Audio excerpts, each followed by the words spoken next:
Hey all, Ron here from Military Images Magazine with a new episode of Life on the Civil War Research Trail. Today, we're headed to early December 1863. 6 months earlier, Union victory at Gettysburg and Confederate surrender at Vicksburg shifted military momentum in favor of the United States. Just a couple weeks ago, in late November, a dramatic win at the Battle of Lookout Mountain, also known as the Battle Above the Clouds, broke the siege of Chattanooga. Meanwhile, back east along the Potomac River at Alexandria, Virginia, a most unusual event played out. A squadron of four warships of Russia's Baltic fleet anchored off the city. The squadron had come from New York City to much fanfare, while a second Russian squadron visited San Francisco.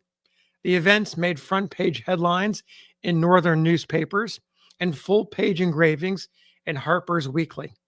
The same excitement was palpable in Alexandria, just a few miles from Washington, D.C. Soon after the warships dropped anchor, a delegation led by Governor Francis H. Pierpont of the restored state of Virginia, Brigadier General John Potts Slaw, head of the military department of Alexandria, along with his staff and a party of other military and civilian persons, paid its respects to the Russians. On board the flagship Alexander Nevsky, the Americans offered toasts to celebrate the relationship between the two countries. One officer paid tribute to the Tsar's 1861 decree that emancipated serfs from their feudal lords. Quote, America, the cradle of liberty, the home of the oppressed and downtrodden of every nation under the sun, has been taught what liberty truly was by the great act which liberated millions of Russians from slavery and serfdom, end quote. Another officer added, quote, Russia and the United States, bound together by the intents of a common humanity, now and forever, end quote. General Slaw, raised a glass to, quote, friendship, the great bond of union between Russia and the United States. May it never be broken, end quote. Governor Pierpont noted in his remarks that, quote, civilization and Christianity wreaked havoc on making rapid advances, and in the future history of the world, Russia and America must stand side by side, the two great nations of the earth, and all that is worthy of praise and emulation, end quote. President Abraham Lincoln was not there. He declined to meet the delegation, citing ill health following his recent trip to Gettysburg, where he delivered a few remarks at the dedication of the Soldiers' National Cemetery. There's a fascinating booklet was published by the Naval Historical Foundation in 1969, more than a century after the Russians visited and at the height of the Cold War in the age of nuclear weapons. This 1969 booklet provides context about the Russian mission along the lines of the politics, the geopolitics of the mid 19th century. The authors of the booklet note that Russia was actually one of the Union's strongest international allies for a time. While Britain and France debated whether to recognize the Confederacy, Russia stepped up its support of the Union. This surprising partnership was driven by shared strategic interests rather than ideological alignment on the part of the Russians. In 1863, the world watched as Russian naval squadrons arrived in New York and San Francisco. The move was more than a goodwill visit. It was really much more than that. It was a calculated strategy. Russia was facing potential conflict with Britain and France and needed to keep up its fleets stationed in safe, ice free ports. At the same time, the presence of Russian ships sent a strong message.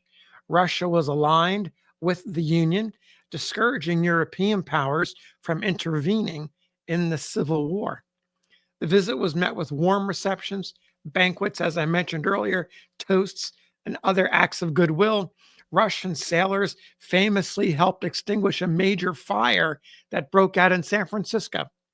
The fleets remained in San Francisco in the west and in the east, and Alexandria for months, boosting Union morale and serving as a subtle but powerful deterrent to Confederate sympathizers abroad. Russia made a deliberate choice to send its fleets to east and west coasts. Beyond the immediate strategic benefits, Russia and the US shared striking similarities in their domestic struggles. Tsar Alexander II, as I mentioned earlier, had recently emancipated the serfs, just as Lincoln had issued the Emancipation Proclamation as part of an emerging policy to end slavery. Both nations battled internal uprisings. Russia faced a Polish insurrection, while the United States fought to preserve the Union and put down the rebellion by the seceding southern states. Economically, both countries worked to strengthen their industries through protective tariffs, while Britain, their common rival, championed free trade. Given these parallels, it made perfect sense for Russia to establish a presence in New York, San Francisco, and Alexandria slash Washington, D.C., which ensured its ability to operate freely in case of war while reinforcing its relationship with the United States. And of course, as a bonus, getting to spend the winter in an ice free port that would be easier on the vessels, which were not in the best condition, and their crews. Just a few years later, in 1867, the United States purchased Alaska. At that time, many Americans mocked the deal, calling it Walrussia or Seward's folly after Secretary of State William H. Seward, who led the negotiations. Critics saw the frozen, remote land as a useless wasteland, but Seward and other forward thinking officials believed in its long term value. The negotiations for the sale had actually begun during the Lincoln administration, as Russia was eager to offload its North American holdings to avoid potential conflict with Britain.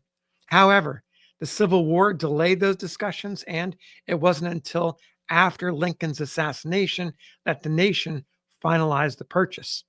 Seward, a key figure in Lincoln's cabinet and a staunch supporter of westward expansion, saw Alaska as a strategic acquisition that would not only enhance U.S. trade and naval power in the Pacific, but also extend American influence towards Asia. On the evening of March 29th, 1867, after hours of intense bargaining, Russian officials and Seward reached a compromise, agreeing on a purchase price of $7.2 million, roughly 2 cents per acre.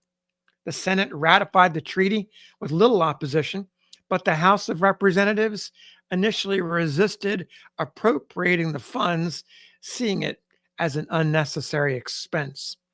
It wasn't until 1868 that the money was finally approved, largely thanks to Seward's persistent lobbying. At the time, rumors swirled that the purchase was not merely a land deal, but also a discreet way to compensate Russia for its support during the Civil War, particularly the deployment of its naval fleets to U.S. waters. However, no concrete evidence has ever been found to confirm this story.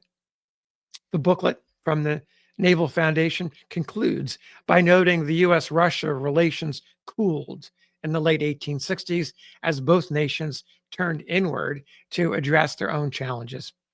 It can be fairly stated that for a brief but critical moment in United States history, these two very unlikely allies found common ground. Their partnership contributed to the prevention of European intervention in the Civil War and reinforced a broader strategic balance that shaped both nations' futures. But thanks for listening. We'll see you on the next episode of Life on the Civil War Research Trail.